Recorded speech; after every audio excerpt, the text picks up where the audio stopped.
going to go through the process of setting up a project and importing some data, and then going through some basic interpretation. To start our project, we go File, New, navigate to the folder where you want your project to be saved, and then we give the project a name.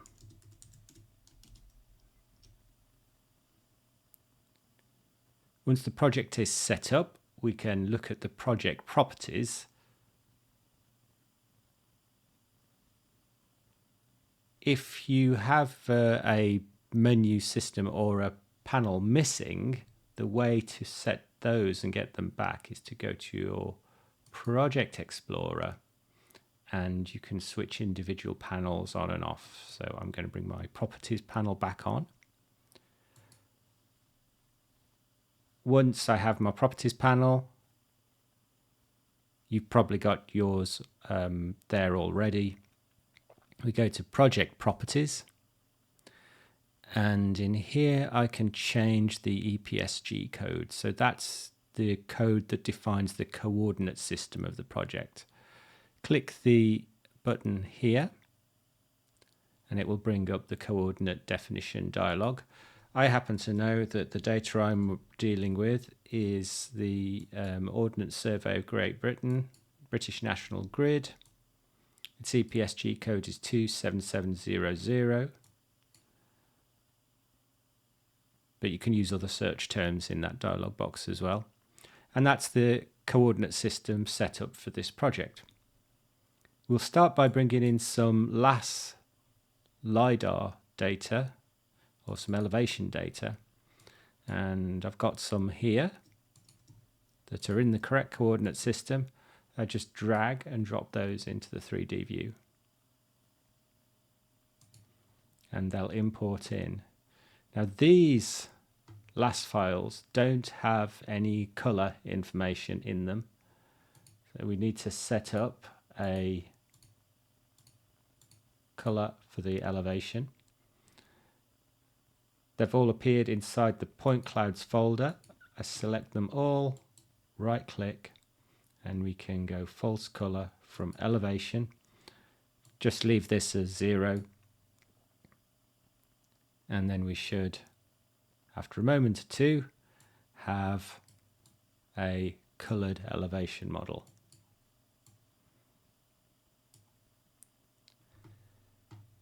Now if you select them individually, it will set the color scale to match the elevation range of the individual tiles.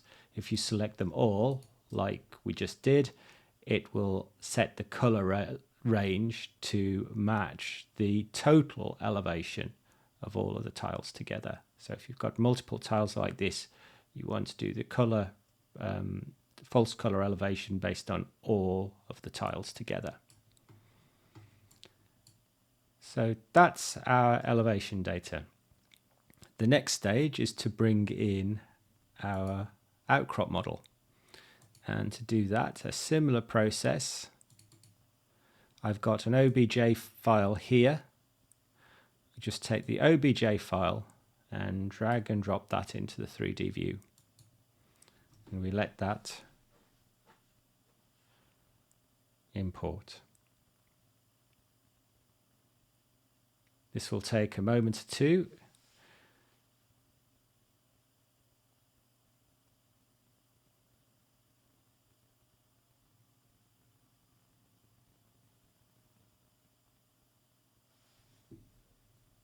Now, quite often when you're dealing with importing large data sets, it will take quite a while in the import process. But the subsequent reload of the data is much quicker because there's a bit of processing that is being done on the OBJ file as it's been imported. And then on our data tab here, we get a update on the percentage progress through importing the data. There we're done. The point clouds and the meshes have these different color associated with them, these little blocks. If it's green, it means it's saved and ready to go. And if it's yellow like this, it means a save is impending. So we need to actually save this data for it to be stored in the project. So we should do that now. Go up to the top left here, click the save button, say writing project. And you can see that they're all changed to green. Let's visualize our OBJ file. No, it hasn't appeared. If you don't know where something is saved or where it is, we can do a view from. And this will reset the view to looking down from above. And because this particular OBJ hasn't been visualized yet, it's doing some processing, some pre-compression on the images. Again, this is only done the first time you visualize it. It will be saved for subsequent reloads.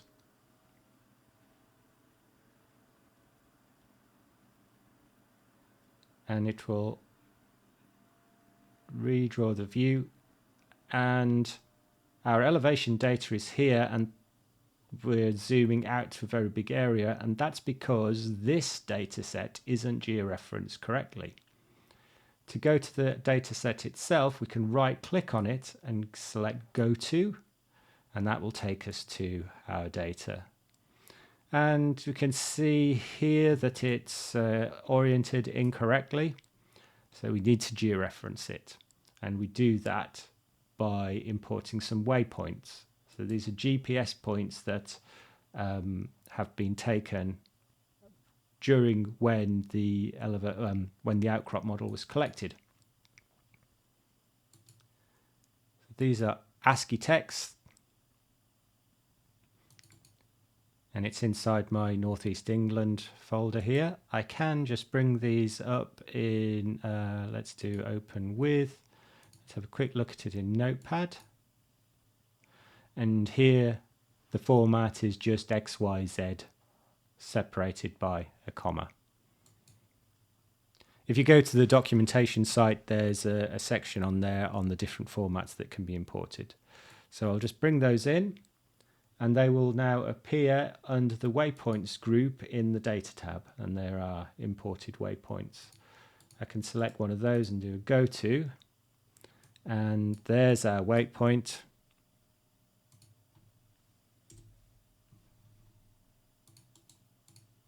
There's our waypoint in context of the elevation data, and that one we can see is on the outcrop, and I can highlight the others, can make them bigger, much bigger there, so they're 3 meters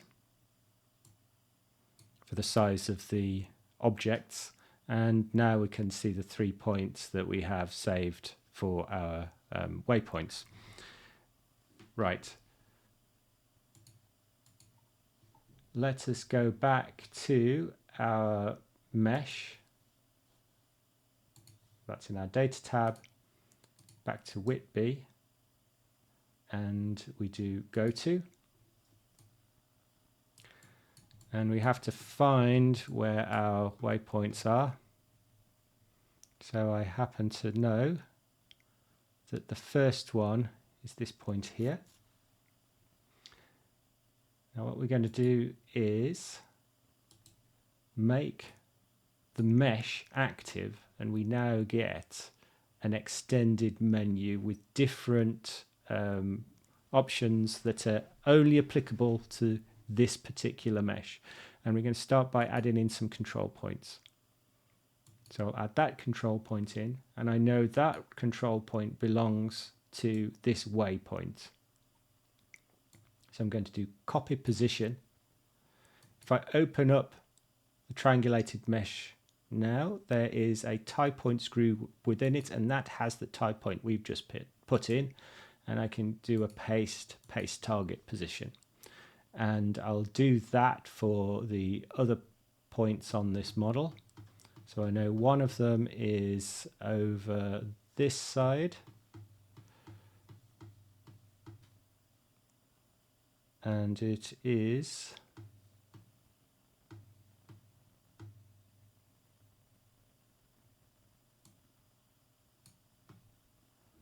I believe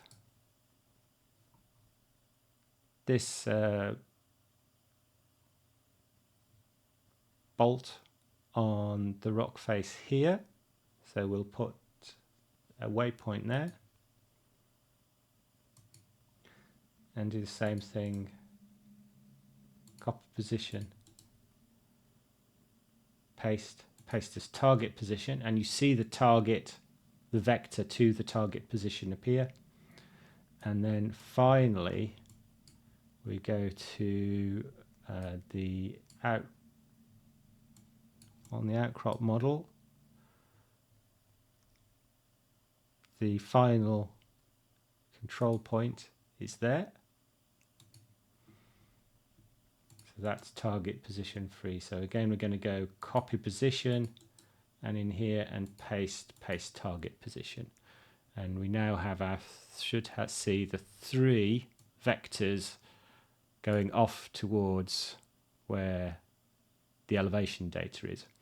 To do the correction, we're going to do correct from GCP. Click that button there, and that will do a correction, calculate the rotation and translation. If I go to the mesh now, we should find it is sitting close to the elevation data. Now, something isn't quite right here. All the positions are a little bit out. And that's because the scaling is also wrong on this outcrop model. I can rescale it to the control points using rescale GCP.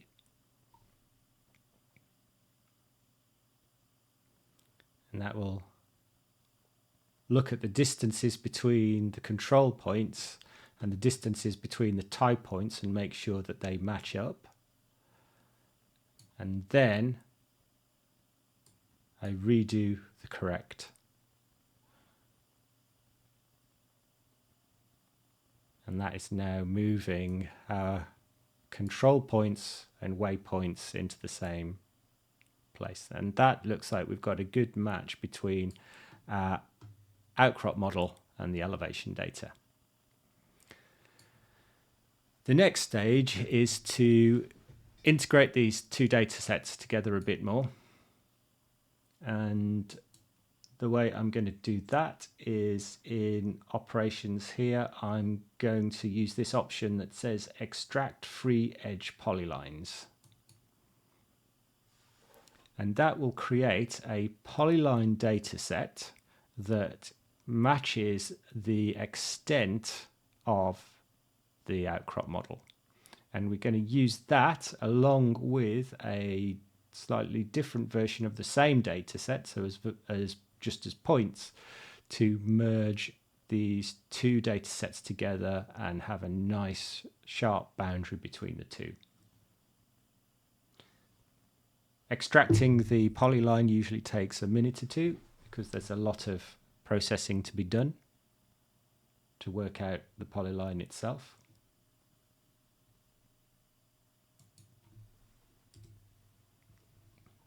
And there we go.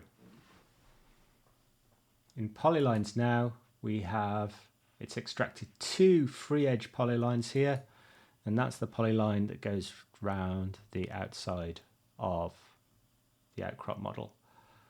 If I go back to data, I'm going to run a similar process, but instead it is in operations, we're going to use extract free edge points. And that will do the same process, but instead of creating a polyline data set from it, it will generate a point data set and put it in as a point cloud. Again, that will take a moment to run. Doesn't take quite as long because there's a little bit less processing to do that. It doesn't have to order the vertices around into a polyline.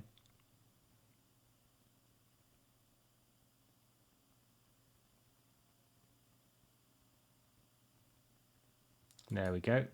So there's our free edge points as a separate data set. So I'll switch off the polyline. There you go, we can see our free edge points as a data set within there. The next stage is to tidy up inside the polyline. I'll do that by bringing on, showing my polygon like that. And there is, if I reset or switch this back to looking from above, there's some ways we can reset our views. So I'll do reset north, so it'll swivel that round so we're looking directly north. And then in here we can use forward view, or we can use nadir view to give us a look straight down on the data set. The data tab,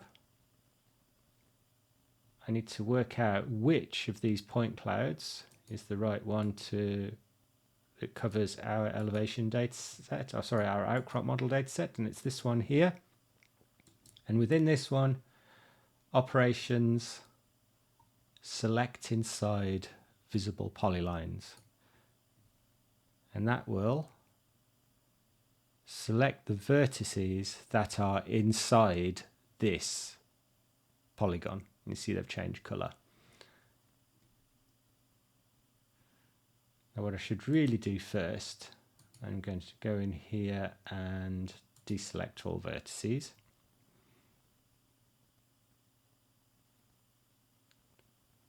What I would normally do is I can bring in two data sets, so let's have a look at those two together. I'm going to do operations merge. That will join the two data sets together into one. And then I'm going to do all of my operations, my editing on this copy of the original data. So we've always got our original data to go back to if needed. So there's our merge data set.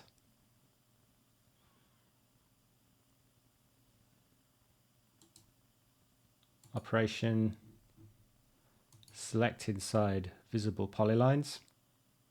And this is a top-down selection. So it's selecting within the map view of this polygon outline. There we've got our selection. We can now just select operations and delete selected points.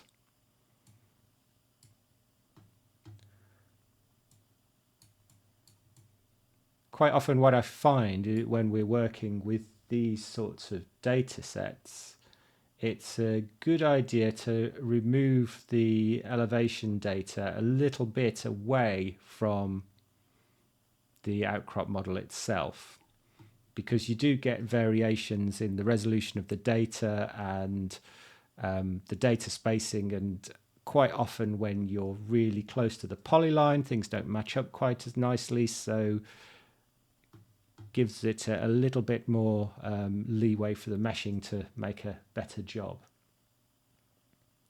Right, we're going to do that by go to the home menu. We can change the camera type. We can use an orthographic projection, so we're now looking straight down. The perspective has been taken out of it. In the interpretations, I'm going to modify the polyline style so we don't have the plane showing. So I'll switch them off here. And then in edit, we'll use polygon selection. And we're going to draw a polyline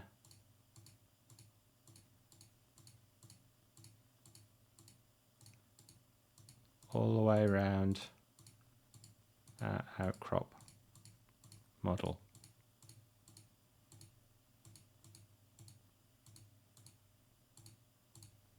Now, if you had a bit more time, you'd probably spend a little bit more effort on this and making this a bit neater and closer. But there we go. We can now, in our data tab, back to our merged operations. And then we're just going to do delete selected points. Then I'll take the merged data and the free edge points, and we can then perform another merge operation on them. I'm going to rename these. So that's our merged digital elevation model. And this one will be merged with polylines.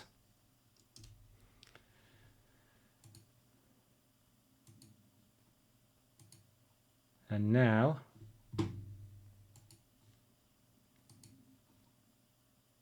switch off the polylines from in there. We've got our free edge points switched off in here. So we should just have our outcrop model and the polyline in here.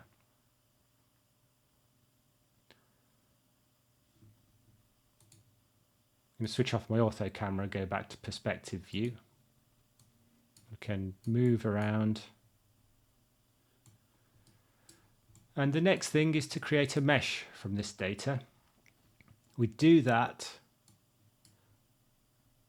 We could do it for the whole data set, but that can take quite a long time to mesh the whole thing. If you want to create a mesh from just a subsection of your point cloud, we do that from the edit menu, rectangle select, and we can say, let's just create a mesh from this. So select the points, right click, operations, triangulate, set a big maximum edge length. So what this parameter is for, after the meshing is completed, any triangle that has an edge length, a single edge length that's greater than that value, it will delete it. So it just gets rid of the unnecessarily large triangles that are probably meshing errors. We'll leave it to mesh from above. We don't need optimization. And then we give it a moment or two to run. If you look in your triangulated mesh group now, that mesh is triangulating and you've got a progress, so that's done. We can switch off our merged elevation model and just bring up our triangulated mesh from around where the outcrop is. And when we look closely, now we can see that we have some big triangles around here, and it's tying into that outcrop polyline. We have to get rid of these big triangles around where the outcrop model is. Go back to interpretations, switch on our extracted polyline. We may need to switch back on show plane so we can see it effectively in this instance. Then we can head over to our data tab, and a similar process here. We have selected side visible polylines. So that now will select the triangles that are inside the polylines. Again, takes a moment or two to run. And there it is. Now we've selected those triangles, operations, delete selected, and we've got a outcrop model or an elevation model that is cut away around where the outcrop model is. There's a few rogue triangles here that we need to get rid of. This is the kind of problem that you get with meshing the elevation data. We've got a truly three-dimensional outcrop with two-dimensional or 2.5 dimensional elevation data. And sometimes you get these sort of bits where the outcrop models is going back in on itself, and the elevation model obviously doesn't do that. Let's go to the edit menu and use our select triangles tool. Now select triangles, you can see now it's just selecting one triangle as I move around. But the way to make it select multiple triangles is to hold down the control key and as I've dragged across the different triangles, it select them. Let's do operations, delete selected. You have to do the same thing again because the triangles that were behind the ones we've just removed, so hold down the control key.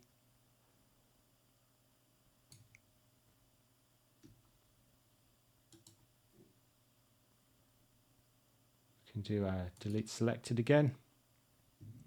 And then we just have to keep repeating this process till we've got all of our triangles. We might have to zoom in a bit close to pick some of these because they're quite small.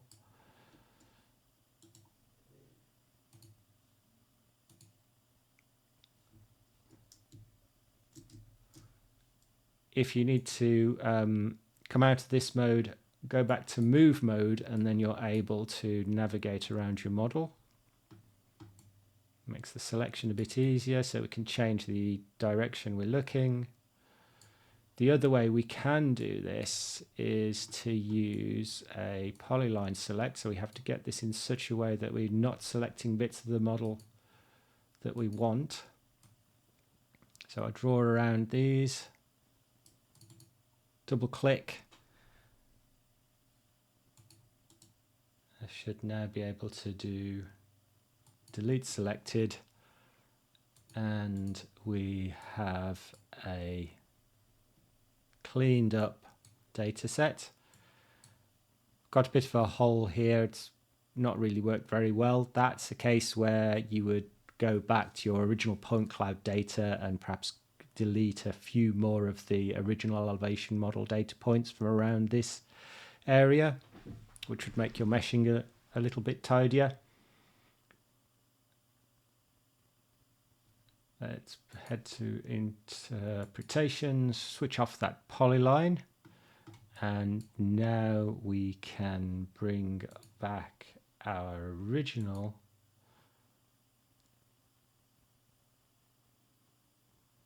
digital outcrop model with it integrated into the elevation data using the outcrop polyline. So your digital outcrop model and your digital elevation model are two quite different resolutions. So this solves the problem of how do you manage that change in the resolution between the two. All right, so it's a good place to save.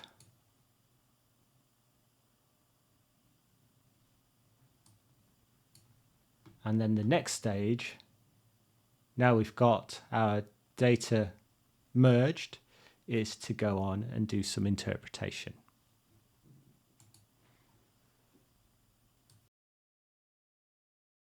To also move us on a little bit quicker. So we'll just wait for those to download or to read into memory. So there is our elevation data. And that is how we would have cut the elevation data against where we have our outcrop model. And you can see clearly here that we have the difference between the lower resolution elevation data integrated with the higher resolution outcrop model, and give us a nice tight link between the two. There's a few places in here where there are a few errors, like here where I've accidentally cut out too much data, but with a little bit of extra time you can make a really good tie between the two. Bringing in other coordinate systems or other data, there's another set of elevation data I have in here, Northeast England. We have a low-res topo data set, which is coming in as a .asc file. So that is a ArcInfo ASCII grid. We'll bring that in through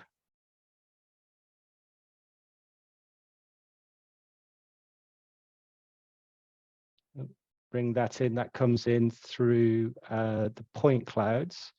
So we'll do import item, select ArcInfo ASCII. It's in Northeast England, low-res topo, and select that. And that brings that in. This data set sits directly on top of the data set that we've just created. And if I do go to on that, we find that we actually appear to be somewhere completely different. And that's because if we look in this folder here, so I'll do open with Notepad, this is in a completely different coordinate system. The data that we've been working on so far is in the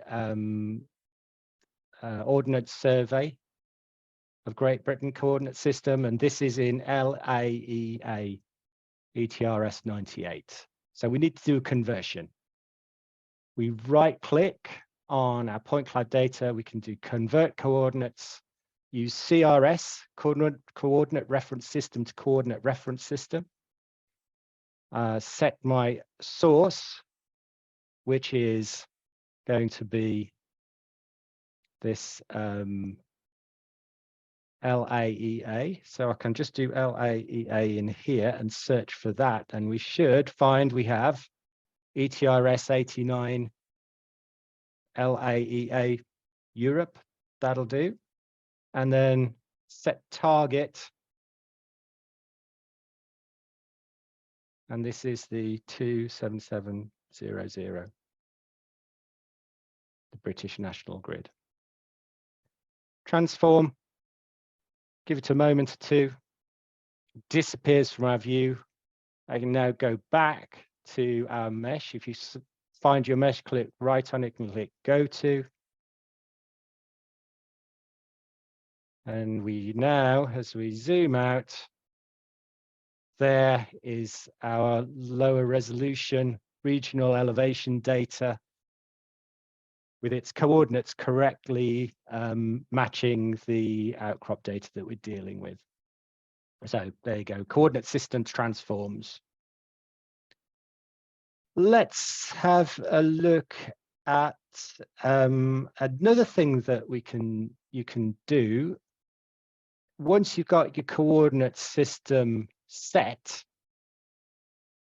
we can import the elevation data from Open Topography as well. So there are global elevation data sets available through Open Topography. And to do that, we need to go to, it is in the mesh data, and we go download elevation. That will bring in an elevation data set from Open Topography. I'm going to, for this one, I'll use the NASA Global Elevation Data Set. Some of these are better than others, but usually the NASA Global DEM is usually a fairly reasonable quality. And then we just click OK, and that will bring it to download a data set matching the extent of your current project. I'm not going to run that because it will take a while to download the data. But that's the way to bring your elevation data sets in from Open Topography. What I haven't done is covered how to go from a point cloud to a mesh. I'll just quickly run through that. We'll switch those off. Here's our elevation data set. And that's where I've taken the elevation model. Actually, that's the polyline that we should have extracted to start with, that's been merged into the point cloud. And you do that by, basically, we've got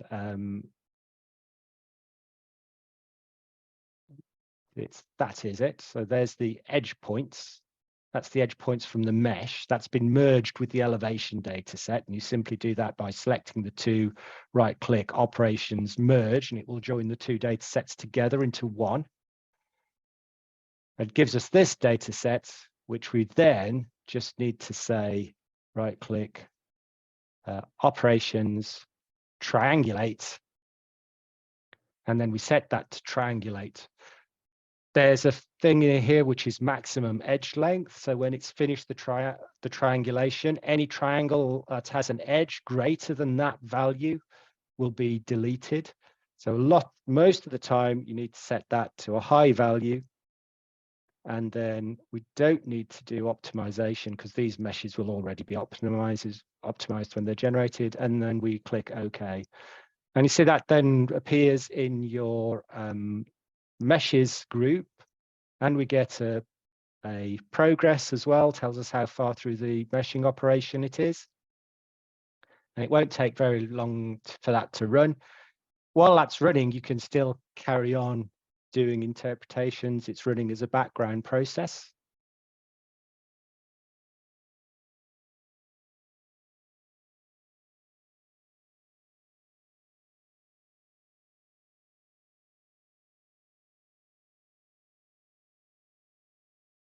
And it'll run in pretty quickly.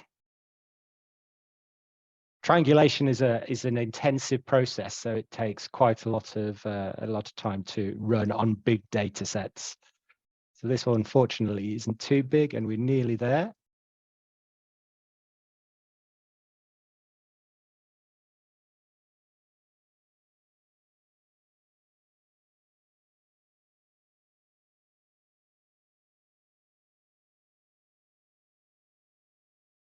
And that's it. We've generated a mesh. Select that, merge with outline, and now there's our point cloud converted into a mesh.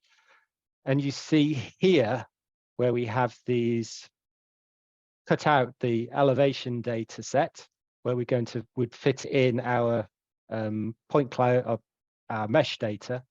We have to delete these triangles. So there's a couple of ways that we can do that. There's this select triangles tool, which we can just drag along and it'll select triangles.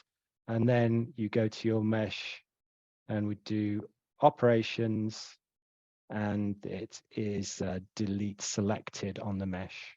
And that will just take out the triangles. Takes a little bit of time to select all of the triangles there. You can also use these tools here to select triangles by their centroids, but that's the process to merge the two data sets. All right. So here we're back to our merge data and our mesh with, oops, wrong one, that one.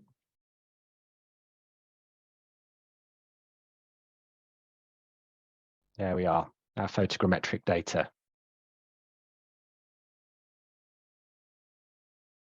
Right.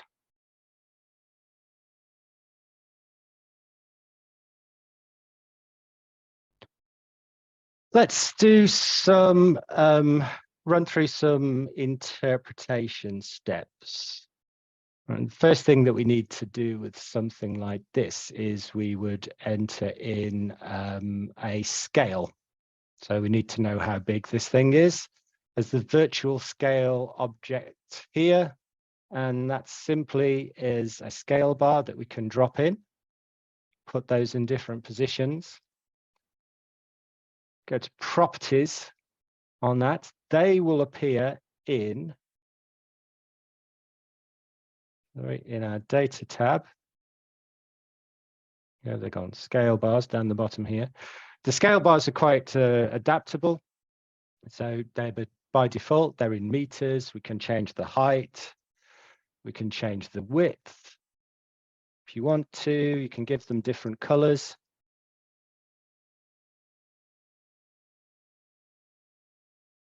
And we can change the number of segments. We can also switch them to being horizontal if we want to. If they're horizontal, we can change the orientation of them. Or you might also want to have them as being a triaxial bar. So that's now disappearing below the ground there. So you would move that around to be in the correct position. If you're on triaxial and you switch off and you switch on its horizontal bar there as on, you only get the lower part of the triaxial bar. So it's quite flexible in the way you can set up your scales.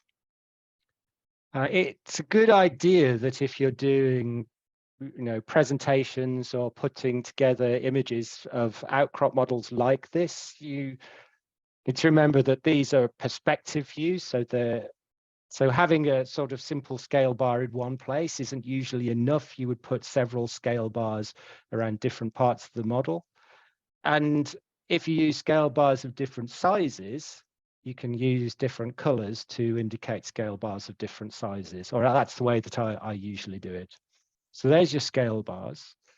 We also have in here, we can add in waypoints, which are just ways of adding in extra data, just marker points. We can add labels. So we can add a label in here and it says label 0. That appears in the data tab as well, and we can change the text on it. So this is, we have some coal exposed here. We can add labels like that. You can change the offset on them, so you can move that label away from the outcrop. And that's the sort of some of the annotation tools. If we want to get into interpretation, the main interpretation tools that we use are the orientation and the polyline and the geopolygon. So let's look at those. Orientations can be collected in several different ways. So we'll look at those now. We want to find a part of your outcrop model where you have some 3D shape to the outcrop, like going around a corner. So we can pull out a measurement from here. Dip azimuth tool. The buttons have two parts to them. When you hover over it, you can see this is called a split button. The top part is the default operation. In this case, the default operation is measure, strike, and dip with 3 points. But then there are some extended operations here by endpoints, by 1 point, or by attributes. So we're going to just do 3 points. Dip azimuth. The cursor will change to show you what mode you're in. But here we're just going to do 1, 2, 3. If you define 3 points, 3 points will define a plane. And if you've got a plane defined, you can calculate the orientation of it. That's what we've done here. Click on it. We have, again, our dip and dip direction. VRGS always does dip and dip direction. Quite often people get confused and say, your directions seem to be 90 degrees out. And that's usually because people are assuming it to be strike and dip, and it's not. It's always dip and dip direction. So dip direction will be 90 degrees from your strike, obviously in the direction of dip. When we generate a structural measurement, we can see that data on a StereoNet. And we do that by switching to the Charts tab. And in the Charts tab at the top, we have Show StereoNet. If I click that, get a StereoNet displayed, and this is the orientation that we've just created. Now, if I wanted to add another one in, so I'm going to go round the corner here. Let's put in a measurement, say, around here. That's a good place to make one. So do dip and dip direction, dip and azimuth, 2, 3 points, and it appears on the StereoNet. This StereoNet view is tied directly to what's visualized in the 3D display. So as you're interpreting, anything that has an orientation or that you can calculate an orientation from will appear on the StereoNet. So you see that building up in real time as you're collecting your data, and you can zoom in and out on it, and then you can do various things like switch on and off your minor lines to, change the way it displays. There is another StereoNet view in VRGS, which you find from the Windows tab here. And this StereoNet window is a little bit more advanced. It allows you to do more, change the display a bit more, gives you a bit more control, but it isn't linked to the 3D view. When you switch to that StereoNet view, you can switch things on and off independently of what's in the 3D view. But for the purposes of this workshop, we're just going to look at this one. Okay, so I just think let's have a look. There's a few questions come. Can satellite imagery also be imported into VRGS? Yes, there is. Yes, you can. Can you drape satellite imagery on the mesh as well? Right, let's have a go at that. I don't have much satellite imagery for this area, or no satellite imagery that I can use with an appropriate license. But what I have got to show that principle, let's take a step back.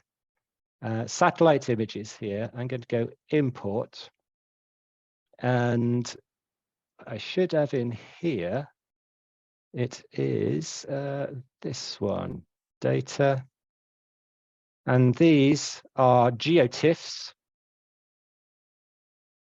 and this is the place that we're in, so I'll open that.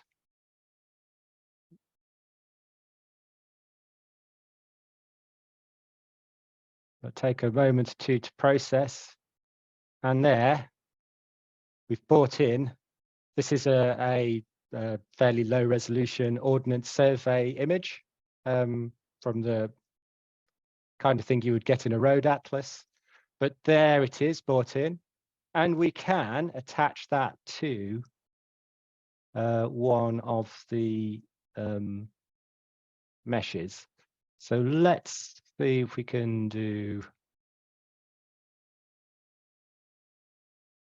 find the right one. We can attach it to that. You do that by right-click, texture map, and then you select the texture map that you want to attach. Takes a bit of processing. You might find when you first do it that you lose the color, but if you switch it off, then switch back on again, and it resets the mesh, you can see that mesh has now got that texture map, that what would be your satellite image attached to it. Not the best here because it's not a particularly good image to use, but the principle is exactly the same. It's a geotiff.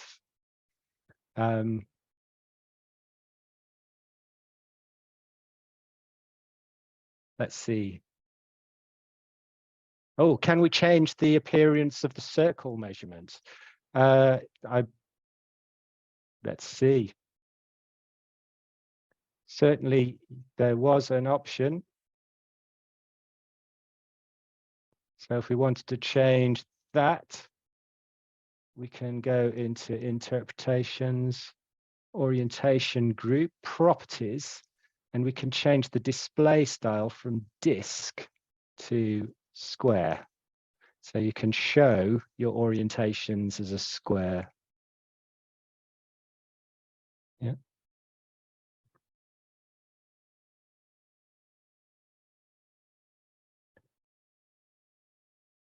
Yeah, okay. Right.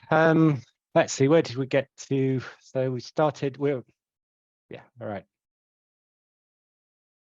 Sorry, I should keep my eye on the questions a bit more. Right, so there we've started to pull out some orientations. We're showing them the StereoNet.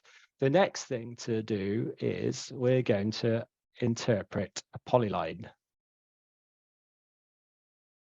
Back to interpretations.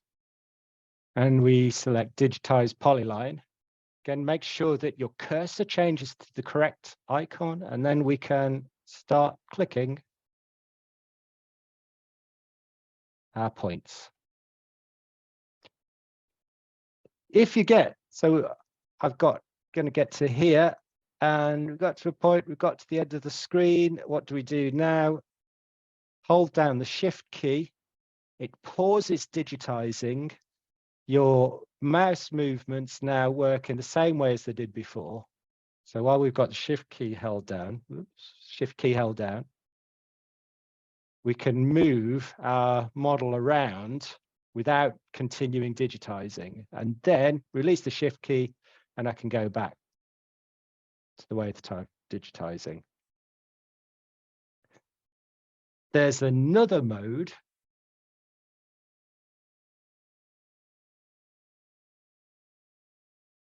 This is points mode. If I click and drag, so draw, nothing happens. If I press the space bar, you switch, and you see that in the menu system here, we've changed the icon. So we've gone from points to draw. So now if I hold and drag, put lots of points. You sometimes find they're too close together. There's an option in polylines here, which is minimum digitizer spacing. I'm going to say, as I'm digitizing, I'm dragging like that. I don't want the points to be more or ever be closer than 0.5 meter. So now when I start to do the same thing, do a shift, hold down the Shift key, move this across, and now start to drag. You see it only puts a point in every 0.5 meter. So I'm going to get to this point and double click to finish. And there's our polyline put in. And you can see now that there's where we went into the draw mode. There's where we'd set the minimum spacing is 0.5 meter, so it won't go in points any closer than that. There's a little bit of a glitch here. And if we want to edit, we simply go to Move Vertices, and then we can start to move our vertices around and put them into the correct place. Then we switch back to move mode, and there's our polyline. Now, this polyline looks in a funny orientation. It's projecting out in a funny way, and that's because that it isn't able to actually calculate the dip from these points. The line is too straight to be able to effectively calculate the orientation. So if I select it and go to its properties, I can change it from being dipping at 56 degrees to, let's put it at 0. And we change the orientation like that. So there we've got our polyline in place. And then if we want to carry on, we just go back to digitize polyline, and we can carry on digitizing our points along here. Double click to finish. When you're creating your polylines, we really need to be able to assign a sort of a stratigraphy to them. And that is done in the Collections tab here. It's found under Picks. So this is where you define your stratigraphy. I made the decision to call it Picks many years ago, from times that I was working on well correlation in Geoframe, and that was what they used for stratigraphic horizons. So that's why it's called Picks. I guess it's as good as anything. So we can create a new pick in there with File, New, and we can call this, let's call it Jurassic 1, because these are in the Jurassic. And then we can keep adding in different names as we want. They'll appear up in here. So here we've got Jurassic 1 has appeared already in the Interpretations tab under the horizon. There's a couple of things you can do here. You can add a new one with this option directly without going to the Collections tab. So I'm going to call this Jurassic 2. If you want to assign a stratigraphy to an existing pick, just go to its properties, and then in the stratigraphy here, you'd be able to select Jurassic 1. And I'd want to also add Jurassic 1 for that one. And then they will appear as the same color.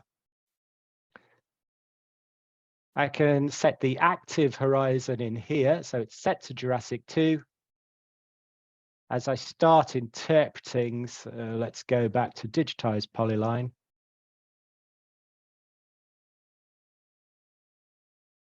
That polyline is now set automatically to Jurassic 2. So we can create our different stratigraphic horizons in here. And then when you're in your interpretations,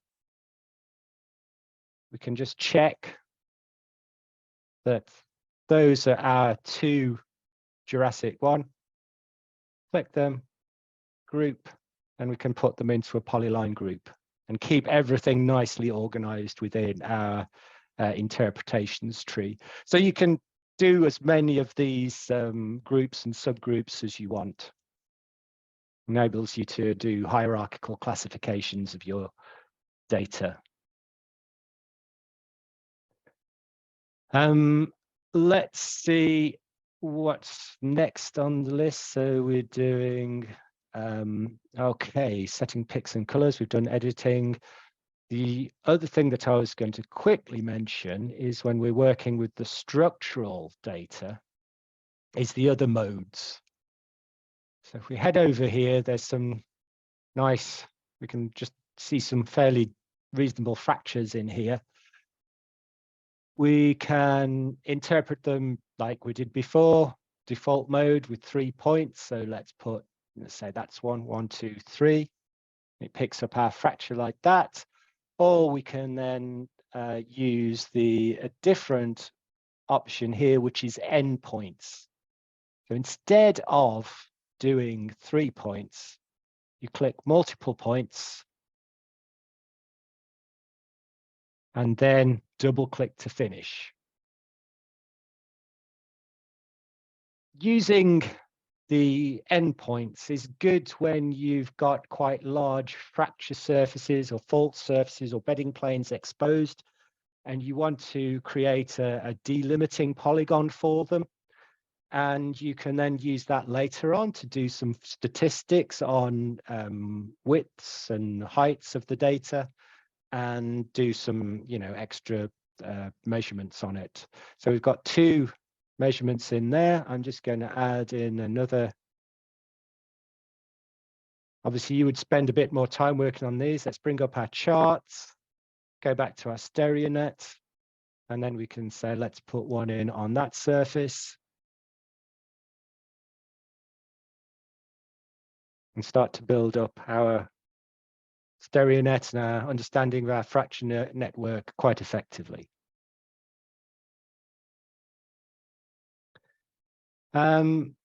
Right. So we've done polylines, adding our stratigraphy, our colors. The next thing that we're going to look at, and I think we'll do one more thing and then maybe have a 5-minute break because we've gone through quite a lot. We'll look at geopolygons. So a geopolygon is a way of describing a geobody. Now, a geobody is typically, we would think that to be in a channel geometry or some geological feature that has a distinct shape to it that we can extract some statistical information from. There are this upper part of the outcrop here is a multi-story channel complex. And within here, you can probably start to pick out that there are lens-shaped bodies that we could maybe interpret and collect some stats from. Let's have a go at doing that. So we start by selecting geopolygon. And I'll just do this very quickly. You'd obviously spend more time working on this. So there's probably a geopolygon that's doing something like that. So double click to finish, and it gives us a geobody that sticks out of the outcrop. And then there's a bit of pros. You see there's a few glitches in here in the way it's displayed. We can fix those. There's different ways of displaying the geopolygon. So I'm going to go to the properties here, and I can say show it as a corrected face. So that now switches from being the shape that follows the outcrop to a flat face. We can also do switch off show as volume. And when you've got show as volume switched off, we should also reduce the opacity here. So change the opacity to 0.5. And then that gives you a colored patch on your outcrop, which represents the extent of that geobody. Sometimes when you've got complicated geobodies, you have to give VRGS a bit of help to tell it how to construct this volume. It gets quite complicated when you're dealing with complex 3D geometries. We switch back to show as volume. And when we select it, we've got the vertices visible.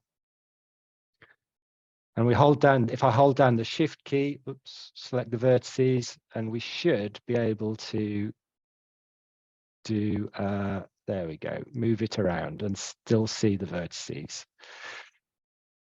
I'm going to here select, if I'm in this mode and I can see the vertices, I have this option to add a key pillar. So I can add key pillars and see if that's added the pillar. No, it hasn't. Oh, yes, it has. There it is. And when we add a pillar, you probably see it on the back of the, there it is. So you see those two points have been connected together with a pillar. And that changes the way that VRGS constructs this body. And getting those key pillars put in correctly gives you a much better representation of your geobody. So I can then go back to switch off show as volume and switch off the switch off show corrected face. So that's gone back to how we had it to start with.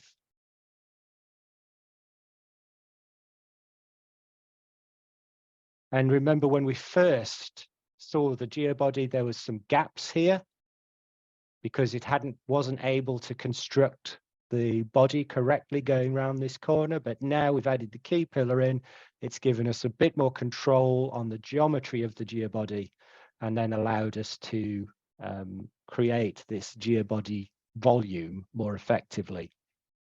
So once you've got these geobodies in place, we can use that for extracting various statistical information. So I click on the geobody and in its properties, it gives us area. So that's the uncorrected face, then it's cross-sectional area, width, height, depth, thickness. We can also add paleocurrents into it. And once we've got the paleocurrents added in, it will give us corrected width and statistical information for that particular geobody.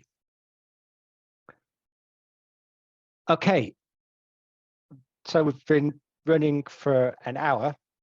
I suggest that we have, let's have a sort of a 10-minute break. We'll come back here at 10 past.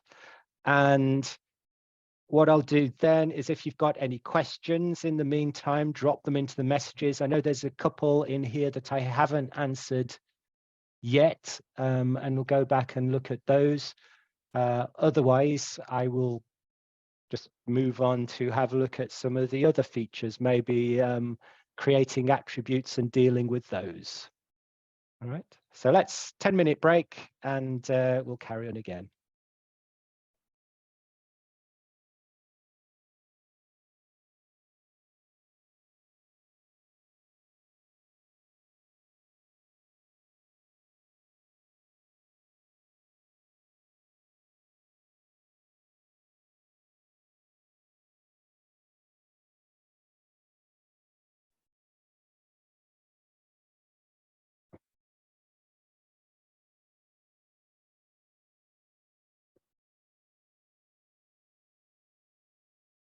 Okay, everyone, let's carry on and see what else. Right, so one of the questions that I'd missed was, can we label the orientation? Okay, so I think what we're asking here is, can we actually, on the, say, these strike dip measurements, can we actually have the value presented on the screen so we can see it? Yeah, right. Orientation, go into your orientation group. And in here, there is an option called Show Label. And when we collect that, we have the labels shown. I think the default value is actually, in terms of the size, is quite big. So you'll probably need to reduce the size down. So let's do 0.05, 0.3, something like that. Might be a bit more sensible. And yeah, so we can show our what labels, and they always stay oriented face on to you, whichever way you move the model. They're easy to read. Then we have to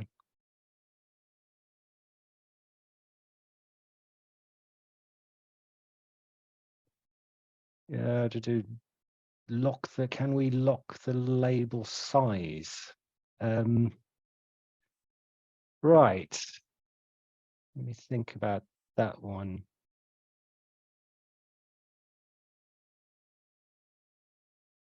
I think I'm not sure about that, Wes. Maybe we'll have to chat about that if they're changing in time. I'll have to talk to you about that at another point. We'll discuss it a bit more. There's a question about width thickness ratios. At the moment, the values, the corrections for the paleocurrent information is only based on your paleocurrent direction. I will update it to take into account the structural dip to recalculate the thickness as well. That's not a difficult one to do. Let's see, any other questions in there? So can we pull in a secondary mesh and go through the rectification process? I don't have a secondary mesh that would... So I guess the question is here is if you've got, say, two meshes that, say, overlap one another and you want to get them into the correct sort of position. That would be... Again, I don't really have a secondary mesh that I can bring in for that. So maybe, again, that's something we can look at another point. Let's see, not overlap, just continuation. Okay. So if we had another mesh that we wanted to bring into, say, this point, well, there's a couple of approaches that you can go for there. Is that you'd really need to have some tie points that you can link together. There is another method that if you can get it into more or less the correct position and the scaling is correct, sometimes getting that final tie between two data sets can be quite difficult if you don't have accurate GPS data.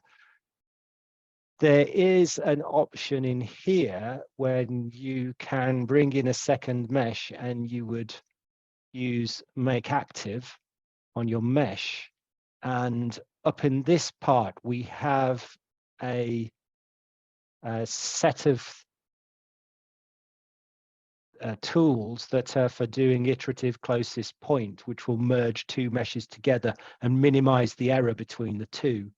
So if you've got a outcrop model and a fairly reasonable elevation model, you can usually get quite a good fit by using the iterative closest point process.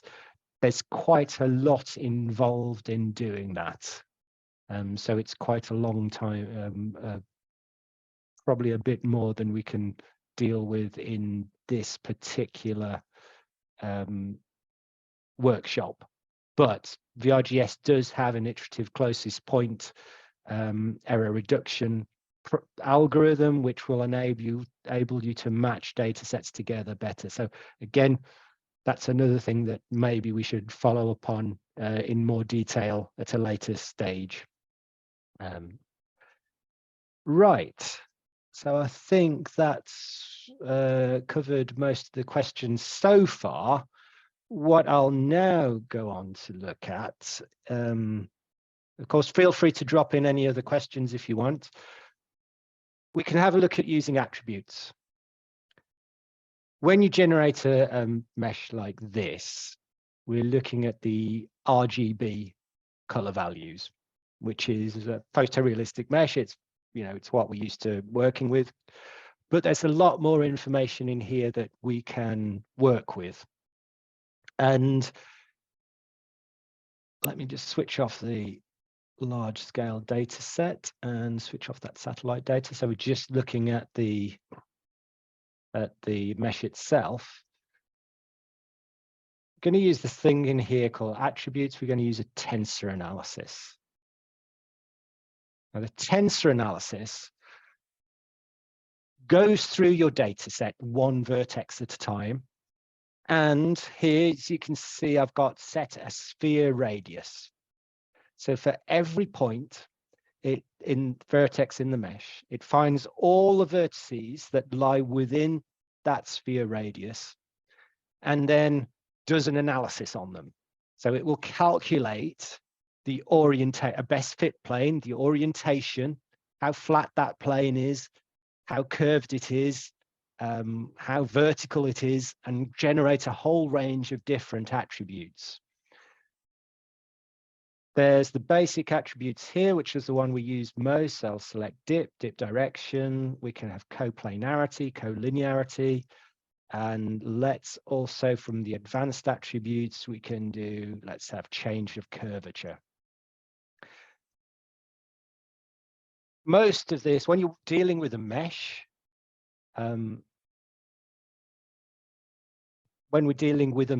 we can calculate most of the parameters for this dialog box. If you're working with a point cloud, these estimates of what the value should be, particularly the sphere radius, isn't so good.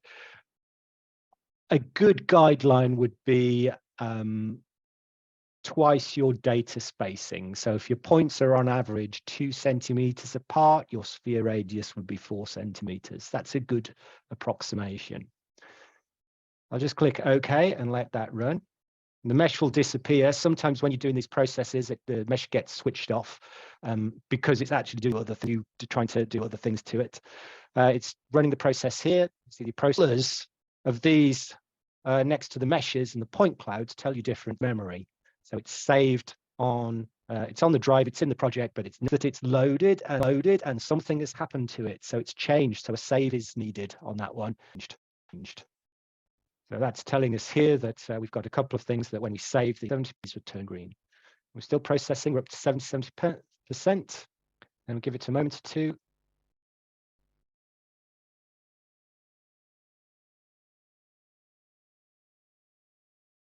And there we've processed. Oops. Sorry, that's my VR headset doing something to the display. Now we've got our mesh created and the attributes created. We can pull out different attributes. So we've got dip. So this is the dip of the surface, not the dip of the beds. It's the dip of the actual surface. So we have areas of high and low dip. We have dip direction. Then we have coplanarity, which is how flat the surface is. And then we can have things like a change of curvature. Now, some of these are a bit difficult to see what's going on. So let's look at coplanarity in a bit more detail. We go to our charts tab. And this time, from the charts at the top, we want to look at histogram. If I click coplanarity, it will show the histogram of the coplanarity attribute. So coplanarity is how flat the points are within that sphere that we described during the tensor analysis process. On the charts tab here, there's a red line on the left side, a yellow line on the right side. If you click those, they're filters. So I'll drag that across and you'll see that it's changing the extent of the color map. So I can bring it down on one side and I can change the lower limit and bring it up on the other. And that is now starting to highlight areas that are flat. This attribute, coplanarity, there's a paper by Oscar Fernandez. Can't remember the year. I can put the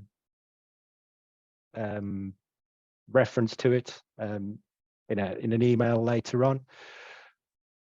But they came up with some parameters that you could use as a good proxy for a flat surface. What is something that's geologically significant? So they came up with values that are anything that was over, I think it was 4, was a good proxy for a flat surface. So what we can do here is we'll bring the maximum limit down to somewhere around 4, which is somewhere around there. And then in our project here, this is really in the yellows, highlighting areas that are really quite flat. So they would be areas that you could potentially look at as being exposed fracture planes and be able to, see them quite clearly and be able to make measurements from them. Of course, it's highly dependent on the data that you've got. This is not necessarily the best data set to demonstrate that on.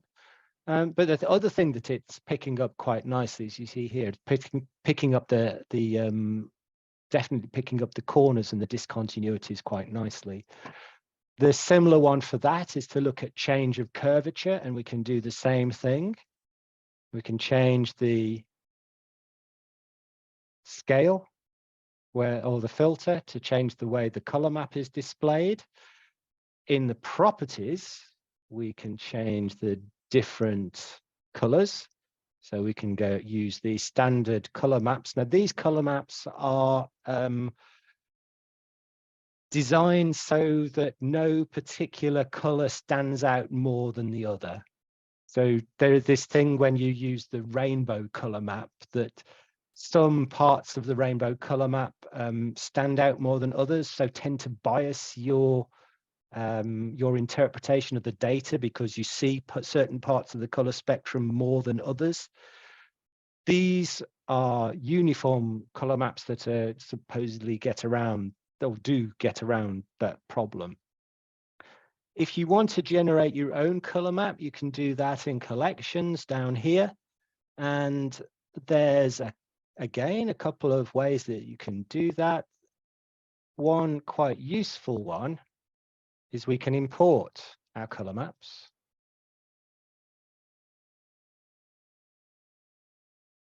And I use the particular site. Let me just find it. Find it quite useful.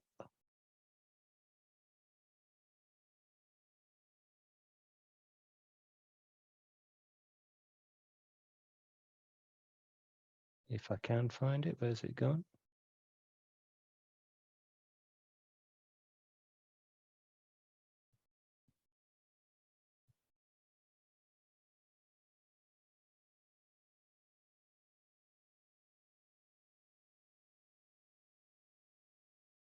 It's this website here. There's a good set of data of color maps on here, which are these perceptually uniform color maps, and they have a whole variety in the gallery here. So you can have cyclical color maps, divergent, rainbow, and these again are get over this problem of certain colors, biasing the way that you interpret things. So when we've got, you can download all of the color maps from there, which I have done in here, and we could look at, say, some cyclical color maps. So CETC1 is a cyclical color map. So I'll bring that in, and then it's appeared in the color maps collection. You can go in here, you could edit your color map if you wanted to, but we want up here to say that it is cyclical. And then when I've done that, I can go back to my data tab, go to azimuth, which would need a cyclical color map. We'll display that. And I can change the color map in here to be CT1. And then we go to our charts tab, and it changes the way that the histogram is displayed to be a directional plot. So a good way of being able to look for, where you've got preferential orientations in your data. So that's adding in color maps. You can create your own. So we go into collections, and it is in new, and you give it a name. Here you can say the number of levels that you've got. So I could do just 5 levels and say I want to change it from red through to that kind of green. And we just do OK, and it will create my color map, which I can then bring up in my properties and change the colors as I see fit. You can also generate a color map directly from your fasces table. So if you want to do a color map based on the fasces that you've defined, so we can put extra fasces in here and create a list of fasces which you can attach to things like geobodies. You can then create a color map based on those. Yep, so Amerigo says, I guess you're referring to the paper Fernandez 2005. Yep, that's exactly the paper. So it's thank you for that. Very useful paper. I mean, there are other ways of doing the best fit plane that have been put together since then, but I think that was a very good overview of how to do it. Right. Now, another thing that I was asked, I think we've covered most of the things that we wanted to do, was uploading models to Sketchfab. So let's have a go at that. I'm going to drop out of this. I don't have a Sketchfab professional account. I've just got the sort of bog standard one, which has a limit on the size in which you can upload your models. And these models are too big to upload to Sketchfab. So I'm just going to drop out of here. I'm going to save. I'm going to open up the my usual demo data set, which is a much smaller model. And that will allow us to do the Sketchfab upload. So we're going to go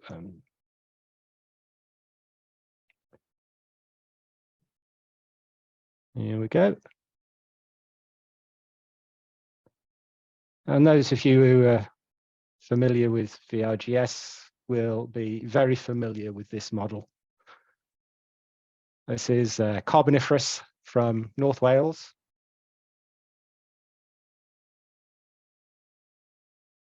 Okay, right. So yeah, we're going to do uploading to Sketchfab and into adding some annotations. Right.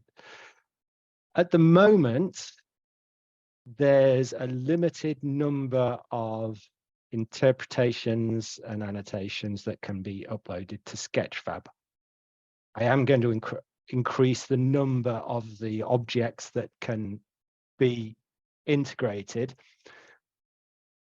What we can do here is we're going to go to interpretations, and I will do a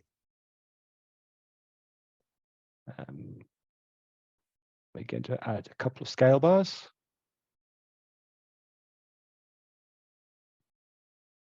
Add a couple of waypoints, and we will add in a polyline very quickly. Yeah. We go to our edit menu, and there's a button here that's Sketchfab upload.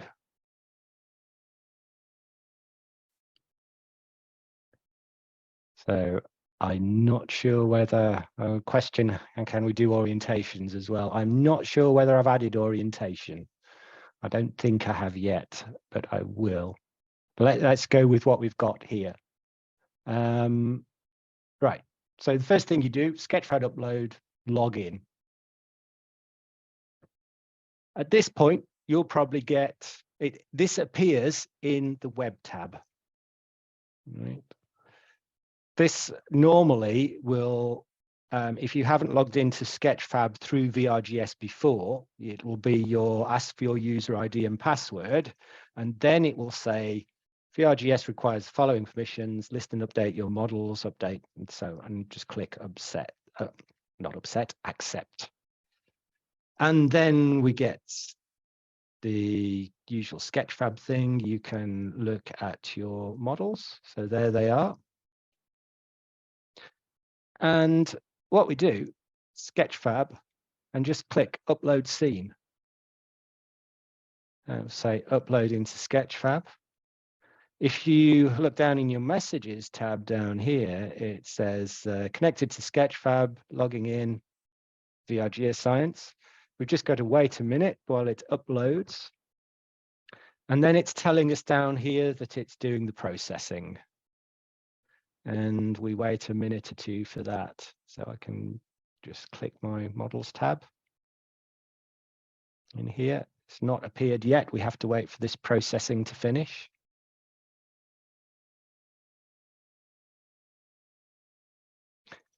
You can export your model in a similar way using export model here.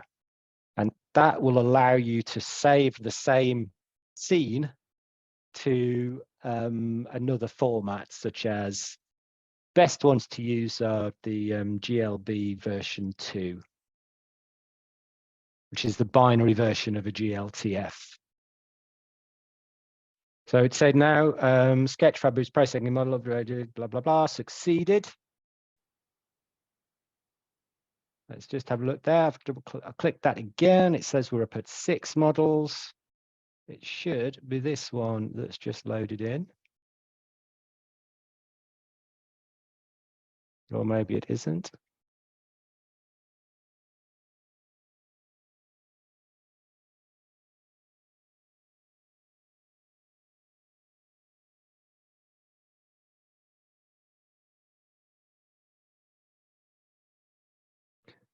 It's one of these that I've loaded. I don't know which one it is. Let's see if it's, check that one again.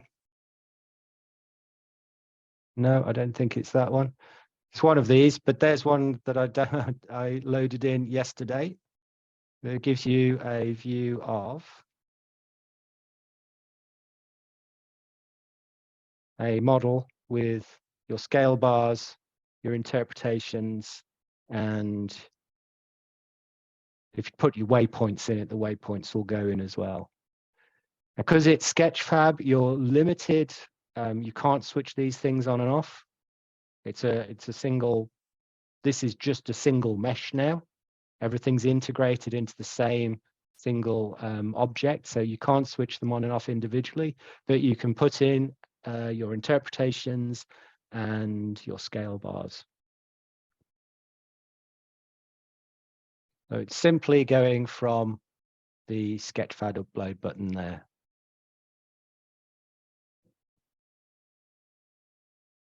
Okay, So that covers the Sketchfab upload. Now we've got a little bit of time left. I'll talk a little bit about, I'm going to go back to the other model. So I'll just quit out of this. And if anybody has got the model running on their machine, we can maybe have a little experiment.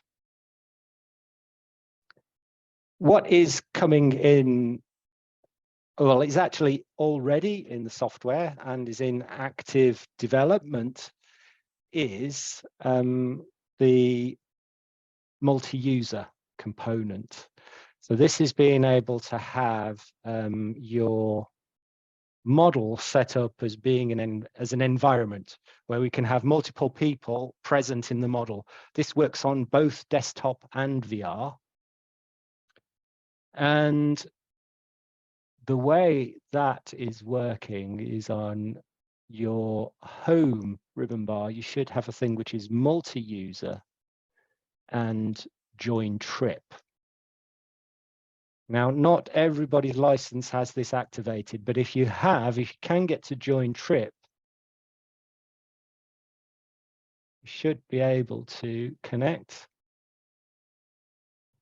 So now I've connected to my server. So this server is running on the cloud. And if you're able to connect via the virtual field trip component, then hopefully we'll be able to see some other people, but I've got a feeling I might not have switched on the licenses. But you can certainly have a go. And if you are interested in using the multi-user component, just let me know and I'll make sure that your licenses are activated for it and you can have a go with it. The idea here is that we're able to do things like have somebody act as the trip leader. Everybody who's running VRGS with the same model will be able to see where everybody else is. You can call people to the same viewpoint as you and run an interactive virtual field trip. And it works in VR as well. So we're able to have both people on desktop and in VR. So yeah, people cannot connect to server error. So yeah, this is might well be a firewall problem as well. We know that some places, I was running this over in Manchester University the other day, and we had to get the IT services to enable a particular port. If anybody wants to try, I'll send you the information and you can have a go with it. But I've run this a few times now with people in different countries, and it's working pretty well. But that's a new thing that's coming out, is multi-user and being able to do remote collaboration. And I think that's probably about all that I wanted to cover. I think we've gone through quite a lot. I have recorded this and I will at some point soon put this recording up so you can work through this in your own time. So VRGS is continually developing. Those of you who use it regularly will know that there is usually an update to it once a week. There's always new things coming in, new things being developed. If anybody has ideas of things they want to add in, just let me know and I'll see what I can do. Can we assign automatically a fasces between two polylines? Question there. Right, so let's have a quick look at that while we're here. Let's see if we can do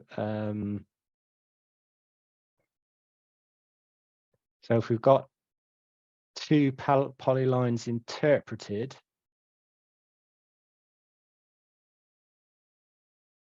and we want to change the assign a fasces to, or a horizon to those. We can do to date all selected objects with this value. Let me just check, does that work? There we, does it? So properties there, Jurassic 2. So what I've done is I've selected multiple polylines into by using the control key, allows you to select multiple. And then you can change the fasces or the horizon in here, and it works fasces as well. You select the fasces or horizon that you want, and then you use this button here, which is update selected objects with this value. So that allows you, right, so okay, so let's see. So hopefully, Cedric, hope that answers your question. Is it possible, and how hard is it to transfer interpretations into 3D Move or Petrel?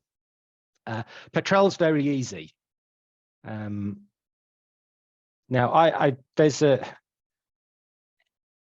trying to work out the best way to export data has always been problematic because there are lots of different formats that people use.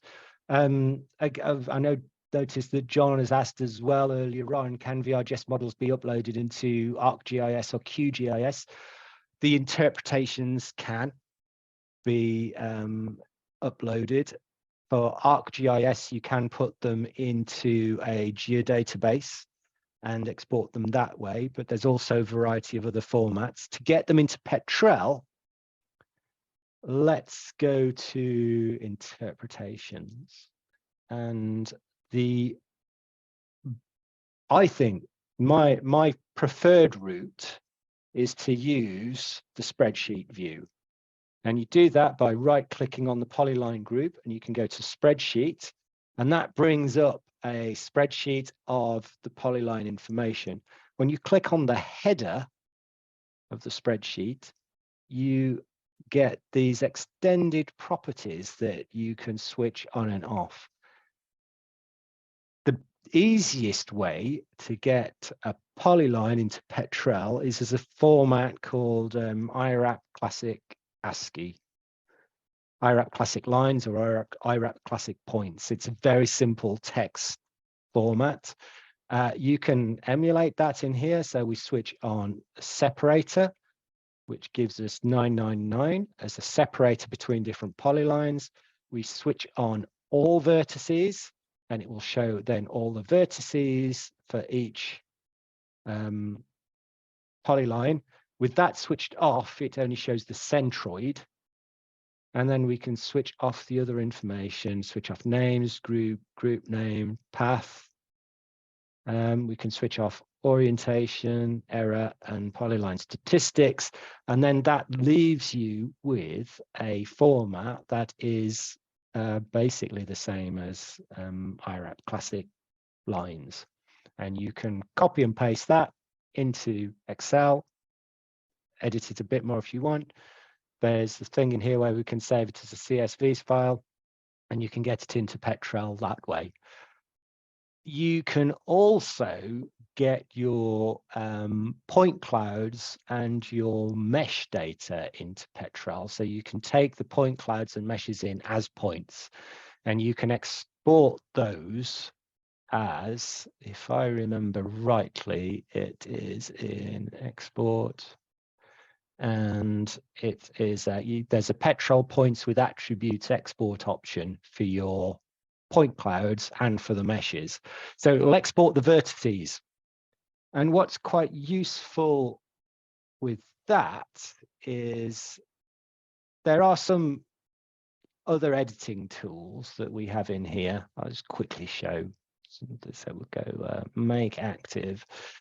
We can use the fasces painting tool. So let's create a new fasces map. I'm going to create another couple of fasces in there and just show overlay. And we've got a little bit of processing going on, and I can use paint fasces. So I can then paint a fasces interpretation, a fasces code onto the outcrop. I can change the radius here. So let's do, make it a bit smaller. 0.2, make it smaller. If you want to erase, you change that to background, and then you can erase your interpretation. Now, what this is doing is it's actually creating a point attribute. You see it's appeared here as a point attribute. You can then export that as petrol points with attributes. That Flashy's interpretation goes out as an attribute that you can put into Petrel, and you can export, and you can upscale that like you would do a well log. So you can upscale your, when you go into the block wells tool in Petrel, there's an option that you can upscale a point cloud, and you can upscale your classified point cloud as conditioning data. And that's the process that I've used in the past when I've built models in Petrel. Let's see, can you save horizontal measurements as an annotation? The horizontal measurements, let's just get rid of, need to go back to switch off the interpretation mode. Horizontal measurements come from interpretations, and we have a set of different measurement tools. I'm just gonna have to move that because I've got the one of the zoom buttons is over the top of it. So we go to interpretations, measure, there's a horizontal measurement tool in there. So I don't think that exports yet into, say if you wanted to upload Sketchfab. But again, it is one of the different interpretations that will get added into the Sketchfab upload. Pretty much everything will be able to load up to Sketchfab apart from the geobodies when you have it sort of not shown as a solid volume, where it's that sort of just sort of painted on the outcrop model, because that actually uses some like more complicated graphics processing. Can horizontal measurements have a label? They should have a label. They might not have. Let's just see measurements.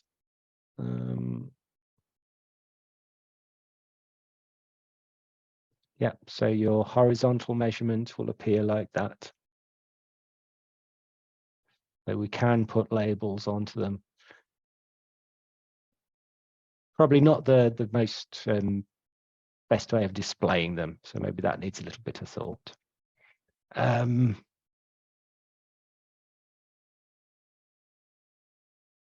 So the export, the export to the geodatabase is in export, and it is geodatabase, GDB. When you use the GDB function, none of these are relevant when you're exporting to the geodatabase. These sub options are only really relevant when you're using things like classic IREP classic lines. That's another way of getting your data into Petrel through the IREP classic lines format. But I much prefer using the spreadsheet. I think it gives you more control over your data sets. So yeah, your geodatabase export is then in there from your individual polylines.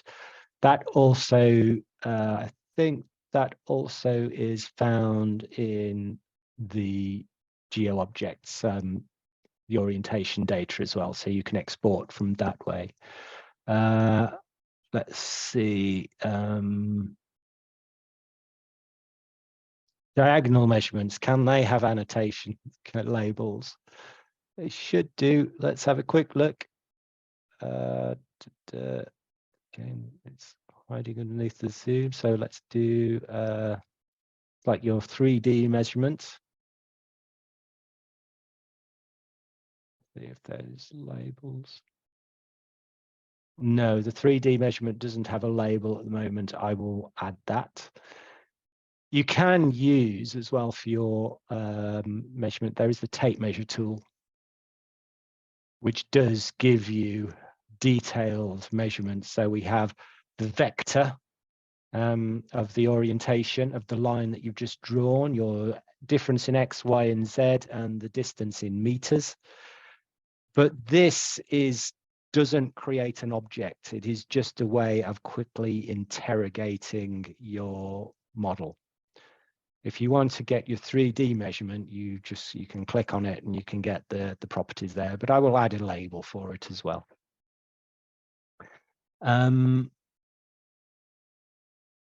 Right, the digitize fault tool. Somebody said, can we have a quick look at that?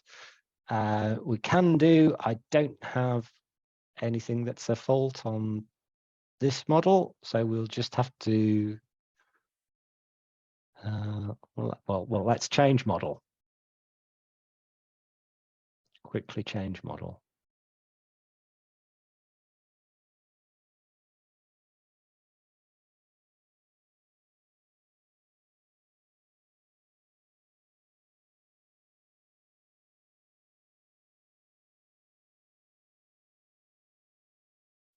Let's just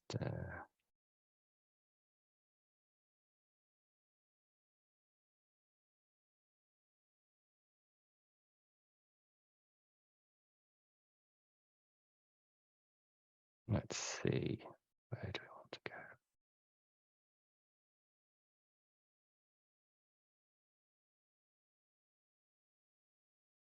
Different version of the same data. Right, so I'll open up my meshes here. This is my Northeast England virtual field trip project, and you see we've got lots of different data sets in here. Let's go to Staithes, this one. It'll take a moment or two to load up. But it does have a nice fault that we can look at.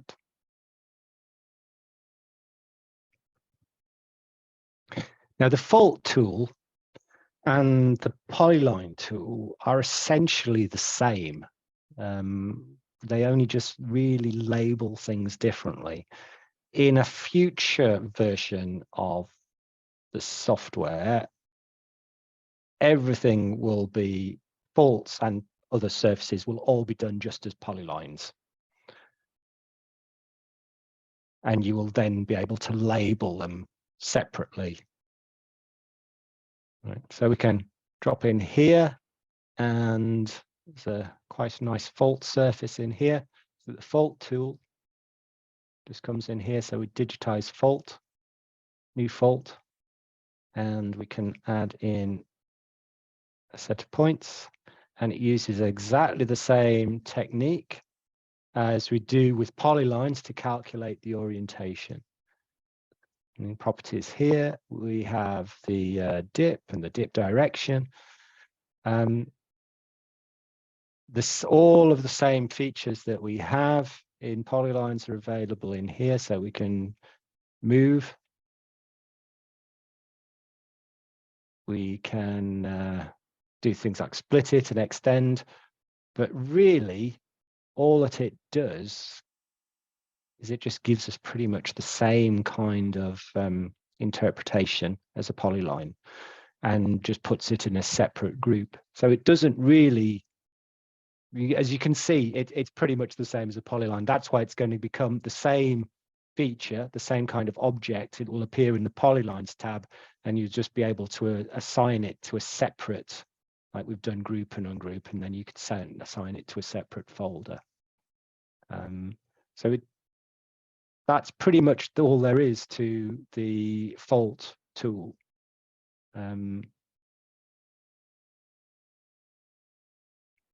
So, oh, okay, so yeah, no, okay, so Brown's just asked and was wondering how it was different from a polyline. No, it's not different. It's going to be, they're going to be merged into the same feature. And that will actually mean that there'll be more functionality available for the faults, because there's more, currently there is more functionality in the polylines. Right, URL link on a model, can we do that? That is in your web link tool up here. We can put in a link here, and I select that, and it allows us in here. We should be able to put in a file name or an object name. So let me just pull out a web link.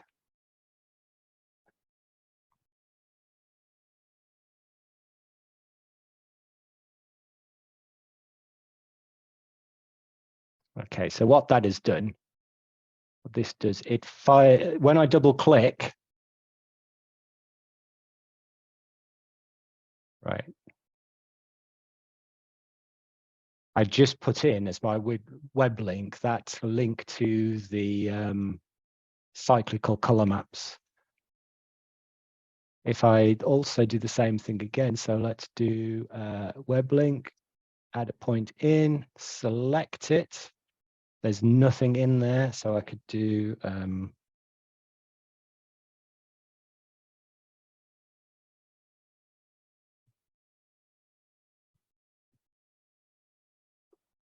link to the VRGScience site. We should be able to double click on that. And there we go. So we can add web links in like that. I go for the standard approach here is if you're linking an external object, it automatically defaults to whatever viewer that you're using on your machine, rather than trying to do it as an extra view within the 3D window. That way you get the most functionality. We could try the similar thing with a multimedia object. So multimedia objects look very similar. So let's go into my videos folder, and I could add in, let's add in that one. Right. So multimedia objects appear as a play button. And the same thing is, once they're in there, you double click and it takes you to a video, a rather stuttery video of me putting the headset on and viewing this data set in VR with some interpretations and various other annotations in there. So there you go. That's sort of linking in multimedia objects and web links. Some of the other things, samples can go in as well, the sample points. So that has a set of attributes attached to it. When you add in sample data,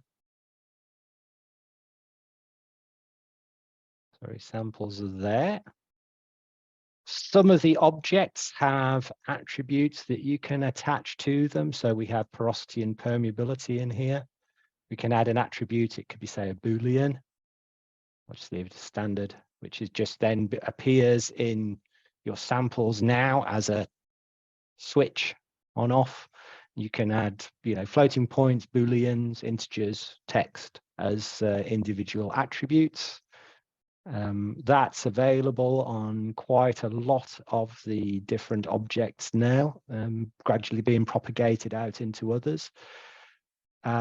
We have the author panel. We can have a quick look at that. The author panel in here is, we would do an author panel from 2 points.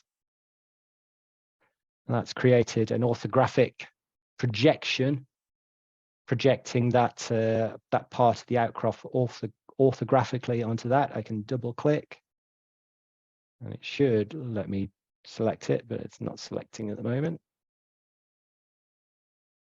Let's try switching off some other objects.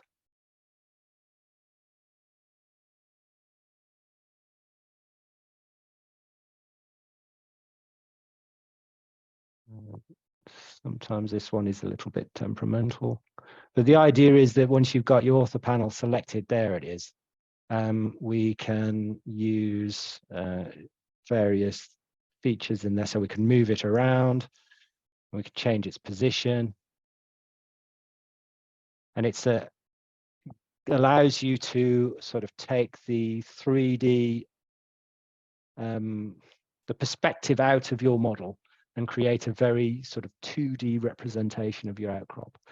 The other way that we've used this in the past is if we want to try to create an extended interpretation. So we've taken that fault, you can then use your polyline and you can digitize onto the outcrop as well, onto the ortho panel.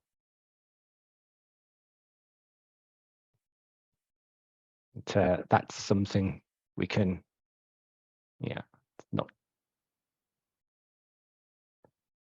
probably need to do some editing on that. But anyway, that's ortho panels, and as I say, well, we've hit 2 hours. That's probably as much as we want to go on for now. So I shall leave it there. Oh, resolution of ortho panels for export. Yeah, ortho panel at resolution, you change it in the ortho panel properties, and you can in here change the pixel size. So I can change it there from 0.05 to 0.2, and then you have to regenerate the ortho panel at that new resolution. And you see just about there that it updated. If I take it to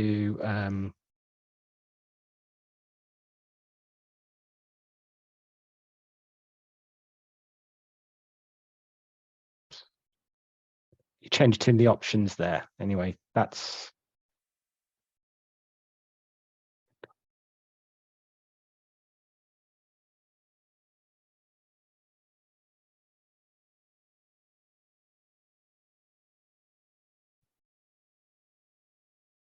we have to probably have to do a regenerate down here to take it into the higher resolution. When you go to, you have to be very careful with your ortho panels when you're setting these resolutions as quite high, because it can make your images very big. But anyway, that's how we change the resolution on the ortho panels, and that's it. So thank you everybody for your time, and I'm really, really happy that so many people turned up to this first of the workshops. Thank you for joining me. If you have any questions about or how to do things, or ideas of things you would like to see, please drop me a line. Always happy to hear from people. And thank you for letting me share some of my, well, VRGS has been my, my baby for many years. Put a lot of time and effort into it, and certainly will be continuing to do that development in the future. So thanks everyone. Take care. Speak soon. Bye-bye.